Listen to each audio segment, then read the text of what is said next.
make us wait. It's time to listen to yourself. Hello students, तो कैसे हैं आप लोग। लास्ट टाइम हमने आपको 12th केमिस्ट्री में कंसंट्रेशन टर्म्स पढ़ाई थी कुछ, जिनमें से आपका mass percentage, molarity, normality, molality, mole fraction और पीपीएम। ठीक है, उसी तरीके से आज इनके बेस पे कुछ क्वेश्चन करेंगे। ठीक है, कुछ न्यूमेरिकल्स हम आज करवाने वाले हैं आपको, जिसमें आपको हम आज मास परसेंटेज, ठीक है, मोलैरिटी, नॉर्मेलिटी और मोलैलिटी के कुछ क्वेश्चन कराएंगे। ठीक है, तो देखिए सबसे पहले हम आपको जो आज पढ़ाने वाले हैं वो पढ़ाएंगे हम आज को आपको मास परसेंटेज के न्यूमेरिकल्स। ठीक है, उसके बाद फिर मोलैरिटी वगैरह करेंगे। तो सबसे पहले हम देखते हैं आज मास परसेंटेज के न्यूमेरिकल्स। ठीक है, तो चलिए आपके स्क्रीन पे पहला क्वेश्चन मास परसेंटेज का आ गया होगा। क्वेश्चन क्या है कि ए solution is prepared by 15 gram of cane sugar in 16 gram of water. क्या बोला उसने कि आपको मास of cane sugar, mass of cane sugar कितना दिया हुआ है आपको 15 ग्राम।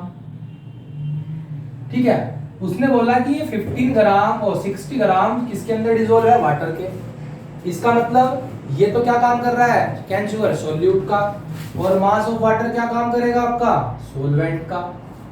ठीक है, मास ऑफ वाटर क्या होगा आपका, सोलवेंट होगा। कितने ग्राम है, 60 ग्राम है। और आपसे पूछ रहा है कि मास परसेंटेज बताओ आपको ईच कंपोनेंट की सॉल्यूशन के अंदर, यानी कि कैन शुगर की भी और वाटर की भी मास परसेंटेज आपको बतानी है। तो आप क्या करोगे, mass percentage of cane sugar, जिसकी भी मास परसेंटेज निकालनी होती है उसका मास आप ऊपर रखते हो, तो मास ऑफ कैन शुगर, ठीक है, अपॉन मास ऑफ सॉल्यूशन। ये फॉर्मूला हमने आपको पढ़ा रखा है, इनटू में आपका 100 परसेंटेज के लिए।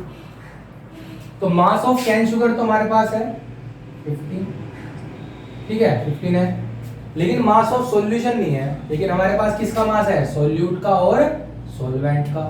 हमने पढ़ाया था आपको कि solution is equal to solute plus solvent. दोनों के मास को अगर ऐड कर दूं 15 और 60 तो कितना हो जाएगा, 75 इंटू 100।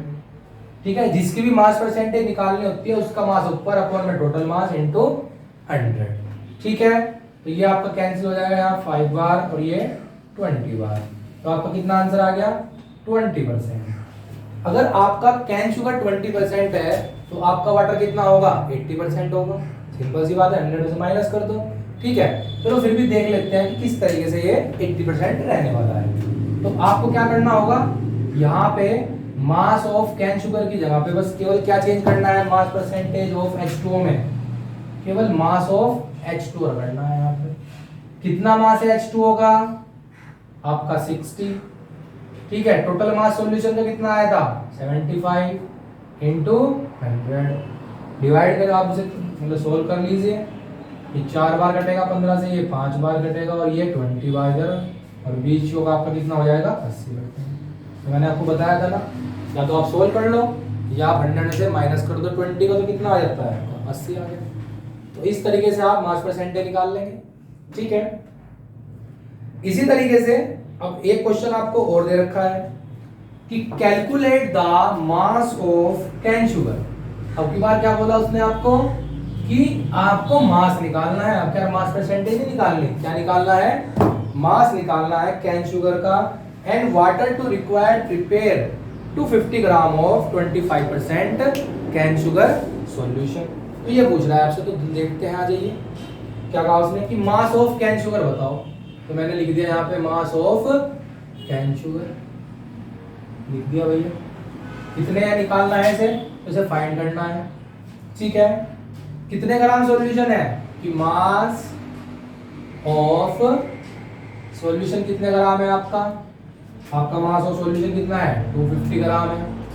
ठीक है, इसके बाद आपको मास परसेंटेज दी हुई है क्वेश्चन में, कितनी 25%। तो आप क्या मास ऑफ कैन शुगर निकाल लोगे, बिल्कुल इजीली निकाल लेंगे। कैसे निकाल लेंगे, फॉर्मूला आपको पता है, mass percentage is equal to mass of cane sugar, ठीक है, इनटू मास ऑफ सॉल्यूशन और इनटू में आपका 100 हो जाएगा। तो मास परसेंटेज अब क्या न्यूमेरिकल में दी है कितनी, 25। मास ऑफ कैन शुगर पता नहीं, x मान लो इसे, ठीक है, कितना निकालने मान लेते हैं यहाँ पे से x। मास ऑफ सॉल्यूशन कितना है 250 ग्राम इनटू आपका 100, इससे ये कैंसिल हो गया। तो x बराबर कितना हो जाएगा 25 इंटू 25 अपॉन 10, ये आ जाएगा आपका मल्टीप्लाई करके इतना और 10 से डिवाइड करेंगे तो कितना हो गया 62.5 ग्राम। यानी कि इस सॉल्यूशन के अंदर इतना तो आपका क्या हो जाएगा कैन शुगर हो जाएगी। अगर सॉल्यूशन की परसेंटेज कितनी दे रखी है उसने यहाँ पे 25%। अगर वाटर पूछ रहा है तो आप क्या करो, जो सॉल्यूशन का वो मास है, ये सॉल्यूशन का मास है, ये सॉल्यूट का मास है, इसमें से आप माइनस कर दो 250 में से 62.5 ग्राम, तो आपका वाटर का मास भी फाइंड हो जाएगा। ठीक है, तो इसी तरीके से एक और क्वेश्चन है आपका जो आपकी एनसीईआरटी का क्वेश्चन दे रखा है 12th में आपके। क्या क्वेश्चन है, परसेंटेज के ऊपर ही क्वेश्चन है, हल्का सा एक बहुत छोटा सा। क्या क्वेश्चन है कि calculate the mass percentage of benzene, यानी कि आपको मास परसेंटेज निकालनी है बेंजीन C6H6 की, और इसी के साथ मास परसेंटेज निकालनी है किसकी, कार्बन टेट्राक्लोराइड की। कब निकालनी है, जब वो बोल रहा है कि आपका मास ऑफ बेंजीन यानी कि 22 gram benzene dissolve in 122 gram carbon tetrachloride. इसका मतलब क्या होगा, ये सॉल्यूट है बेंजीन और कार्बन टेट्राक्लोराइड क्या है, सॉल्वेंट है। तो दोनों का अगर मास निकालने जोड़ के मास ऑफ सॉल्यूशन निकल जाएगा, दोनों को जब ऐड कर देंगे कितना हो जाएगा 22 प्लस 122 144 ग्राम। किसका मास हो गया, आपका सॉल्यूशन का मास हो गया। ठीक है, तो ये किसका मास है, आपका सॉल्यूशन का आ गया।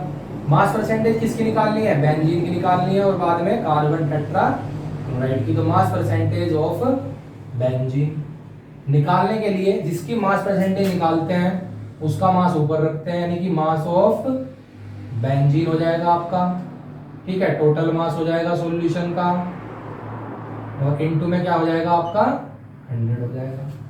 ठीक है, तो मास ऑफ बेंजीन कितना है आपका 22, मास ऑफ सॉल्यूशन कितना है 144 इंटू 100। तो ये आपका मेथड होता है। अगर आपसे मेथड आता है तो आप कैलकुलेशन आसानी से कर सकते हैं, क्योंकि कैलकुलेशन को जो है हम बचपन से ही करते आ रहे हैं। तो मेन जो होता है किसी भी न्यूमेरिकल्स के लिए वो होता है मेथड। अगर आपसे मेथड आता है तो आप इजीली क्या कर लोगे, किसी भी न्यूमेरिकल को सोल्व कर सकते हो। ठीक है, तो ये आपके मास परसेंटेज निकालने का तरीका था। अगर आप यहाँ से सोल्व करोगे तो आपका लगभग आंसर आ जाएगा 15.28%। ठीक है गाइस, तो ये आपका क्वेश्चन का आंसर आ गया। आपको कार्बन टेट्राक्लोराइड की निकालनी है तो आप क्या करोगे, 100 माइनस 15.28% कर दीजिए। यहाँ पे आपको किसकी परसेंटेज निकल जाएगी, मास परसेंटेज कार्बन टेट्राक्लोराइड की भी निकल जाएगी। सॉल्व करने की आपको जरूरत नहीं। समझ में आई बात। तो ये मास परसेंटेज न्यूमेरिकल थे, ये तो खैर सिंपल न्यूमेरिकल थे। अब कुछ एक और न्यूमेरिकल देखते हैं जो कि आपका बहुत अच्छा न्यूमेरिकल है, समझना है। इसमें दो सॉल्यूशन को मिक्स करेंगे, उसके बाद उनकी मास परसेंटेज को फाइंड करना है। ठीक है, तो आपको दो केस दिए हुए हैं, आपकी स्क्रीन पे क्वेश्चन आ गया होगा कि calculate the percentage composition in terms of mass of solution obtain by mixing 100 gram of 30% solution. First case, दो केस बनेंगे इसमें। फर्स्ट केस में क्या कहा आपने कि 100 ग्राम का जो सॉल्यूशन है आपका, उसकी जो मास परसेंटेज है वो कितनी परसेंट है भैया, 30% है। सेकंड केस में क्या कह रहा है कि आपका जो 150 ग्राम का जो सॉल्यूशन है उसकी मास परसेंटेज कितनी है आपकी, 40% है। ठीक है, और इन दोनों सॉल्यूशन को आपने मिक्स कर दिया। मिक्स करने पे पूछ रहा है कि इसकी मास परसेंटेज क्या होगी। तो समझे बात। तो हमारे पास दोनों सॉल्यूशन का मास तो है, दोनों सॉल्यूशन की मास परसेंटेज भी है, लेकिन इनके लिए हमारे पास क्या नहीं है, मास ऑफ सॉल्यूट नहीं है। क्योंकि मिक्सिंग करने पे मास ऑफ सॉल्यूट भी चाहिए, क्योंकि मास परसेंटेज का formula mass of solute upon mass of solution into 100 होगा। ठीक है, तो फर्स्टली क्या करेंगे, इन केस फर्स्टली केस में हम पहले मास ऑफ सॉल्यूट फर्स्ट के लिए निकाल लेंगे, फिर सेकेंडली इसके लिए, सेकेंड के लिए। ठीक है, तो क्या होगा, mass percentage into mass of first solute upon mass of solution into 100। तो मास ऑफ सॉल्यूट तो निकालना है, मास परसेंटेज कितनी है आपकी 30 है। ठीक है, ये आपको निकालना है फर्स्ट के लिए। ठीक है, और मास ऑफ सॉल्यूशन कितना है आपका 100 है। ठीक है, इनटू ये भी क्या हुआ आपका 100 से 100 कैंसिल हो गया। ठीक है, तो मास ऑफ फर्स्ट कितना आ गया सॉल्यूट का आपका 30 ग्राम। कितने ग्राम आ गया 30 ग्राम आ गया। ठीक है, इसी तरीके से जो आपका सेकंड केस में होगा, इन केस सेकंड। ठीक है, इन केस सेकंड, तो सेकंड में क्या होगा आपका, फिर से formula mass percentage is equal to mass of second solute upon solution का मास। ठीक है, इनटू 100। तो मास परसेंटेज इस बार कितनी है सेकंड केस में 40 इनटू मास ऑफ सेकंड को कितना है, सेकंड कितना है आपका, कितना है मास निकालना है ये तो। ठीक, अपॉन मास ऑफ सॉल्यूशन कितना है आपका 150 इनटू 100। इससे ये कैंसिल हो गया, इस जीरो से ये जीरो कैंसिल हो गई। तो मास ऑफ जो सेकंड सॉल्यूट आ गया वो आपका कितना आ गया 60 ग्राम। तो ये आपका सॉल्यूट का मास निकला। अभी इसका मास निकल गया सॉल्यूट का। तो टोटल मास ऑफ सॉल्यूट कितना हो जाएगा मिक्सिंग पे, टोटल मास ऑफ सॉल्यूट कितना हो गया 30 और प्लस 60। 30 प्लस 60 कितना हो गया आपका 90 ग्राम। कितने ग्राम हो गया 90। इसी तरीके से टोटल मास ऑफ सॉल्यूशन कितना हो जाएगा, एक मास हमारे पास 100 था, दूसरा मास कितना था आपका 150, तो कितना हो गया ये आपका 250 ग्राम। ठीक है, तो क्या मैं मास परसेंटेज निकाल सकता हूँ, बिल्कुल निकाल सकता हूँ। कैसे निकाल सकता हूँ कि भैया mass percentage is equal to mass of solute, यानी टोटल मास ऑफ सॉल्यूट कितना है 90। ठीक है, टोटल मास ऑफ सॉल्यूशन कितना है 250 इनटू 100। इससे ये कैंसिल हो जाएगा इधर। ठीक है, अब इसे आप डिवाइड कर सकते हैं 5 से। ये 18 बार, ये 5 बार और ये 2 बार। 18 2 जा 36%। ठीक है, तो ये आपका 36% आंसर आ जाएगा। ये क्वेश्चन में आपको बताया था कि इतने सॉल्यूशन ग्राम का है और इतनी परसेंटेज है, इतने ग्राम सॉल्यूशन की परसेंटेज इतनी है, तो टोटल परसेंटेज बताओ मिक्स करने में। तो मैंने क्या कर दिया, दोनों को मिक्स करने पे मेरे पास किसका मास नहीं था सॉल्यूट का, तो मैंने फॉर्मूले की हेल्प से पहले किसका मास निकाल लिया सॉल्यूट का मास निकाल लिया, और उसके बाद फिर मैंने क्या कर दिया मास परसेंटेज का फॉर्मूला लगा के आंसर निकाल लिया। ठीक है, तो ये आपका कितना आ गया यहाँ पे 36% आ गया। इसी तरीके से ये हमारे मास परसेंटेज के न्यूमेरिकल हो गए हैं। अब आपको नॉर्मेलिटी मोलैरिटी के कुछ क्वेश्चन कराएंगे, मोलैरिटी के देखिए। ठीक है, चलिए। अगर आपसे कोई क्वेश्चन नहीं होता तो आप मुझे कमेंट सेक्शन में उस क्वेश्चन को भेज सकते हैं। ठीक है, मैं नेक्स्ट वीडियो में उसका सॉल्यूशन डाल दूंगा। ठीक है, चलिए देखिए।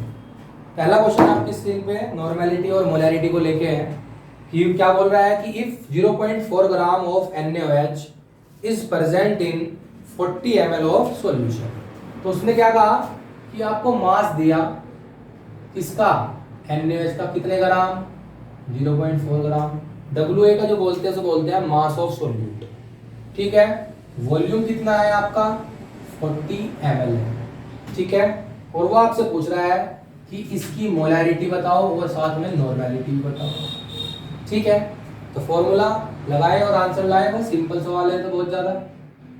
WA यानी मास of solute upon molar mass of solute into volume. ठीक, मोलरिटी निकालने के लिए मास तो हमारे पास है, लेकिन हमारे पास क्या नहीं है, मोलर मास नहीं है। किसका? NaOH का। किसका मास नहीं है हमारे पास?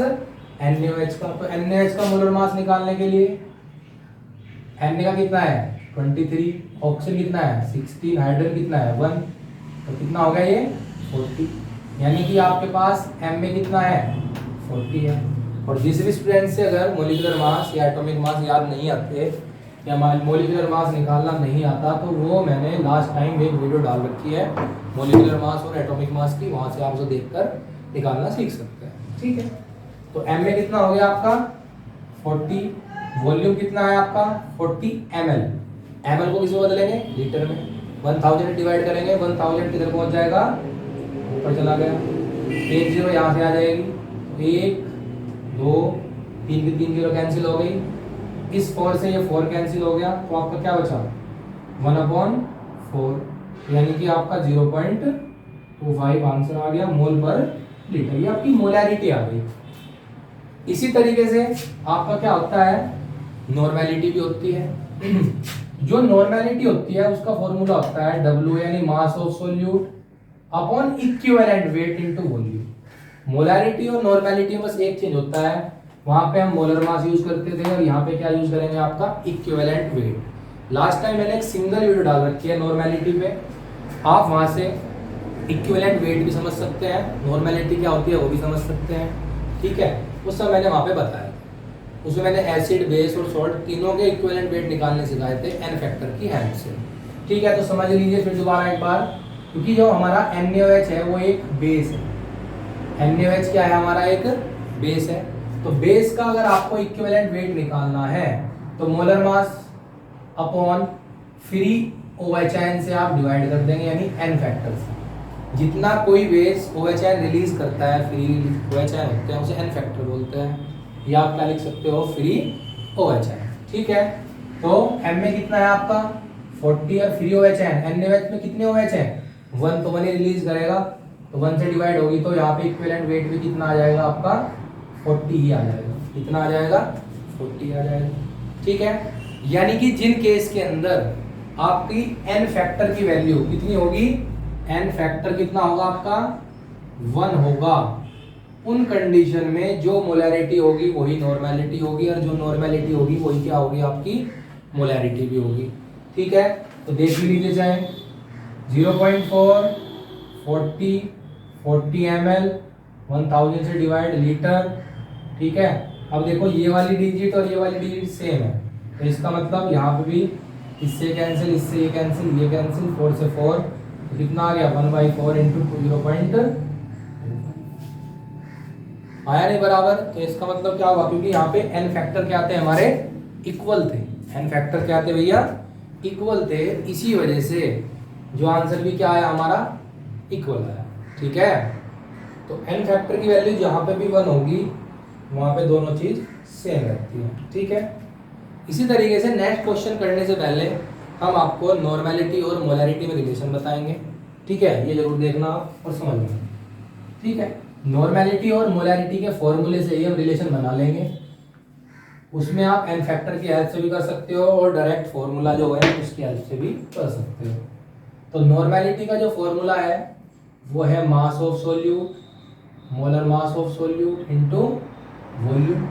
ठीक है, नॉर्मेलिटी और मोलैरिटी का जो फॉर्मूला है उसमें मैंने आपको भी बताया, केवल एक चेंज होगा, सॉरी यहाँ पे नॉर्मेलिटी में इक्विवेलेंट वेट आएगा और यहाँ पे मोलर मास आएगा इनटू वॉल्यूम। ये इक्वेशन नंबर फर्स्ट हो गई, ये इक्वेशन नंबर 2 हो गई। ठीक है, दोनों को आप डिवाइड कर दोगे तो नॉर्मेलिटी और मोलैरिटी में रिलेशन निकल जाएगा। ठीक है, कहीं पे भी अगर आपको नॉर्मेलिटी दे रखी है और मोलैरिटी पूछ रहा है, या आपको मोलैरिटी दी है नॉर्मेलिटी पूछ रहा है, तो इस फॉर्मूले की हेल्प से आप बड़ी आसानी से निकाल सकते हो। ठीक है, तो ये हो गया, इससे ये कैंसिल हो जाएगा, इस वॉल्यूम से वॉल्यूम, तो फॉर्मूला क्या बन के आएगा n/m is equal to molecular mass upon equivalent mass. ये फॉर्मूला हो गया। या आप अगर शॉर्ट तरीके से करना चाहते हैं तो n/m is equal to n factor, ये भी रख सकते हैं। तो ये आपका नॉर्मेलिटी और मोलैरिटी में क्या है, रिलेशन है। ठीक है, तो ये नॉर्मेलिटी और मोलैरिटी में क्या हो गया आपका, रिलेशन हो गया। इसी की फॉर्मूले के बेस पे क्वेश्चन है, इसलिए आपको ये बताया पहले, देख लिया। क्या क्वेश्चन है आपका कि find the normality of 1.5 m H3PO4। ठीक है, हमने जब मोलैरिटी और मोलैलिटी पढ़ाई थी तब भी बताया था, फिर बता रहे हैं। कैपिटल M का मतलब मोलैरिटी होता है, ठीक है। स्मॉल m लिखा मिले तो मोलैलिटी होता है, ठीक है। मोलर है तो मोलैरिटी है, और मोलल है तो मोलैलिटी है, ठीक है। अब इस क्वेश्चन में आपको m कितना दिया हुआ है, 1.5 n पूछ रहा है, लेकिन हमारे पास क्या चाहिए, फॉर्मूले में क्या चाहिए था हमें, मोलर मास और इक्विवेलेंट मास। दोनों चीज हमारे पास नहीं है, n फैक्टर भी हमारे पास नहीं है।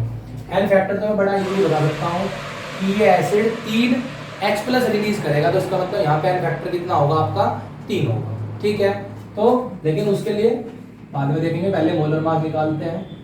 H का 3 हो गया, फास्फोरस का 31, ऑक्सीजन का 64, तो ये आपका कितना हो जाएगा, ये आपका हो जाएगा यहाँ पे 98 हो जाएगा। कितना हो जाएगा, ये ऐड हो गया आपका 98 हो गया, ठीक है। अगर आपको इक्विवेलेंट वेट निकालना है तो आप Ma को फ्री H+ से डिवाइड कर दीजिए, तो किसका निकल जाएगा इक्विवेलेंट वेट, आपका बेस का। तो मास कितना है 98, फ्री H+, अगर आप यहाँ पे देख लो एक बार, अगर आपसे नहीं आता, इसे आप यहाँ पे आयनाइज करोगे तो कितने H+ रिलीज हुए भैया, 3 हो गए, ये देखो। तो आप कितने से डिवाइड कर दोगे, इधर 3 से डिवाइड कर दोगे, तो इक्विवेलेंट वेट इसका निकल जाएगा, ठीक। अब देखो यहाँ पे जरा, यानी कि हमारा जो n फैक्टर है ना इसके अंदर, वो कितना है, 3 है। अब देखिए n/m = molar mass upon equivalent मास। नॉर्मेलिटी आपको निकालनी है, मोलैरिटी आपको दे रखी है, ये 98 है और ये आपका 98/3, इससे ये कैंसिल हो गया, 3 ऊपर चला जाएगा। n = 1.5 × 3 हो जाएगा, ये कितना हो गया आपका 4.5 हो गया। क्या हो गया ये आपका 4.5, ये आपकी क्या निकल गई, मोलैरिटी। अगर उस तरीके से करते फॉर्मूले से, जो मैंने आपको शॉर्ट बताया n फैक्टर वाला, n फैक्टर का मतलब जितने एसिड ने H+ रिलीज करे वो n फैक्टर है। तो कितना है, ये 1.5 था, कितने रिलीज करे थे, 3 से मल्टीप्लाई करते कितना हो जाता। तो ये आपका यहाँ पे इतनी लंबी कैलकुलेशन से भी आप बच सकते हैं। तो तुम्हारी इच्छा है आप किस तरह करना चाहते हैं, ठीक है। अगर आपको n फैक्टर निकालने आते हैं तो आप इजीली कर लेंगे, ठीक है भैया। तो ये हो गया एक क्वेश्चन। इसी तरीके से अब तो आपको मोलैरिटी दी थी, नॉर्मेलिटी पूछ रहा है। इस बार आपको क्या दिया, नॉर्मेलिटी दे दी कि find the molarity of 1n H2SO4। Normality दे रखी है और आपसे क्या पूछ रहा है, मोलैरिटी। तो यहाँ पे भी n फैक्टर के हेल्प से हो जाएगा, लेकिन देखते हैं। 1 दिया है, मोलैरिटी आपसे पूछ रहा है, मॉलिक्यूलर मास 98 होता है, इक्विवेलेंट वेट कितना होगा आपका, कितने H+ रिलीज करेगा, 2, तो Ma/2 हो जाएगा, ठीक है। यानी n फैक्टर यहाँ पे कितना है, 2 है। तो आप फिर दोबारा फॉर्मूला लगाओगे क्या, n/m = Ma/E हो जाएगा। नॉर्मेलिटी 1 है, मोलैरिटी आपको फाइंड करनी है, ये आपका 98 हो गया, ये आपका 98/2, इस 98 से ये कैंसिल, ये तो ऊपर चला गया, तो 1/m बराबर कितना हो गया, 2, यानी m बराबर आपका 1/2, यानी कि आपका 0.5, ठीक है, 0.5। शॉर्ट से करते हैं, n/m = n फैक्टर, n आपका 1 है, m आपको निकालना है, n फैक्टर कितना है, इतने H+ रिलीज हुए, कितने 2, तो फिर से कितना आ गया 1/2। तो ये भी है। तो इस तरीके से आप नॉर्मेलिटी और मोलैरिटी के रिलेशन के क्वेश्चन कर सकते हैं, ठीक है। ये बात आपको समझ में आई।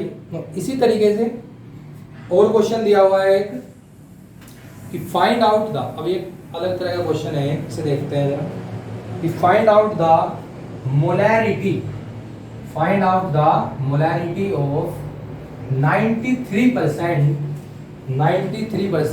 By weight H2SO4।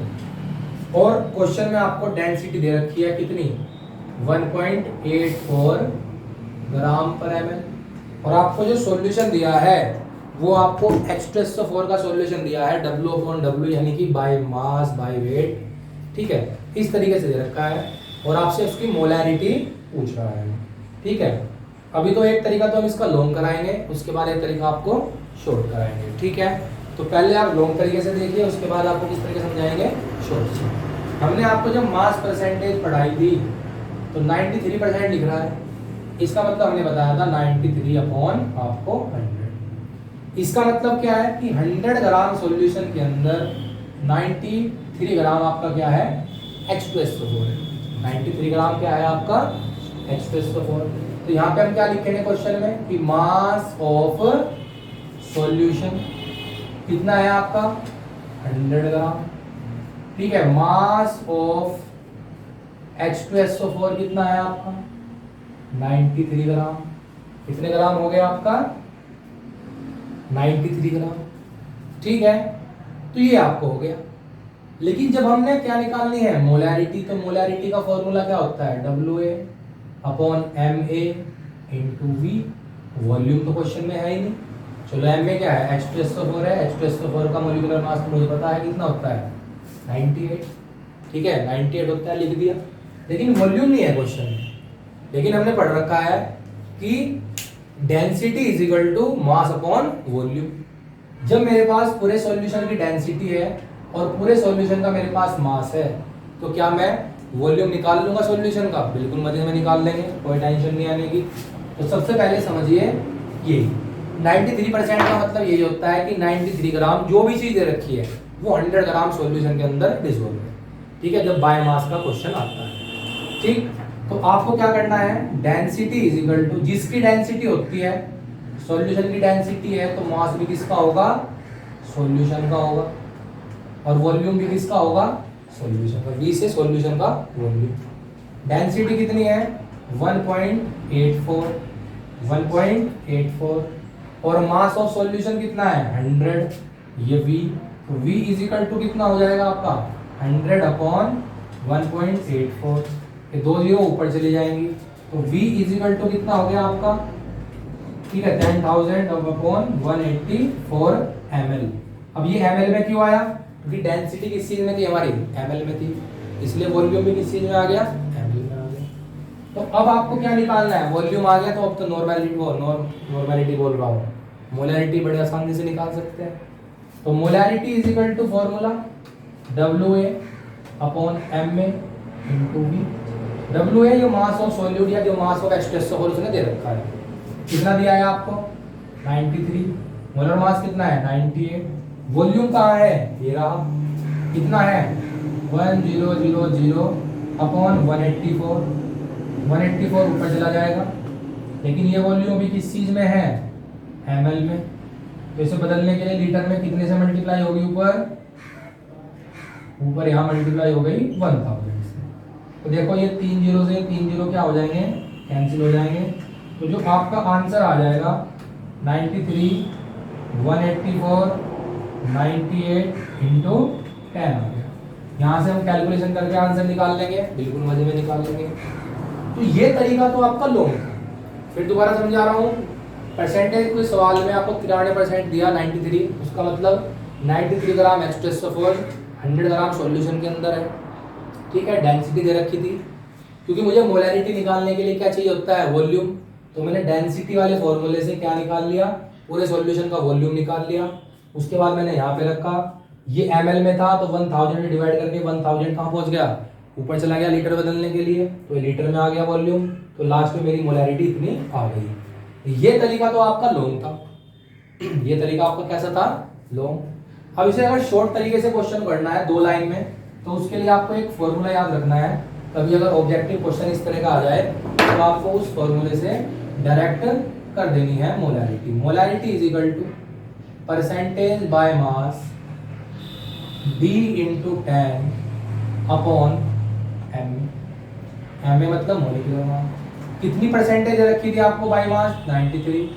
डेंसिटी कितनी है, 1.84 इंटू 10 अपॉन मोलिकुलर मास कितना है, 98।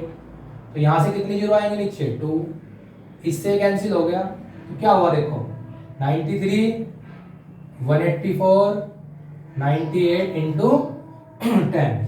तो देखो आप जो ये डिजिट हुई यही तो है 93 इंटू 184, 93 इंटू 184, 98 इंटू 10, 98 इंटू 10।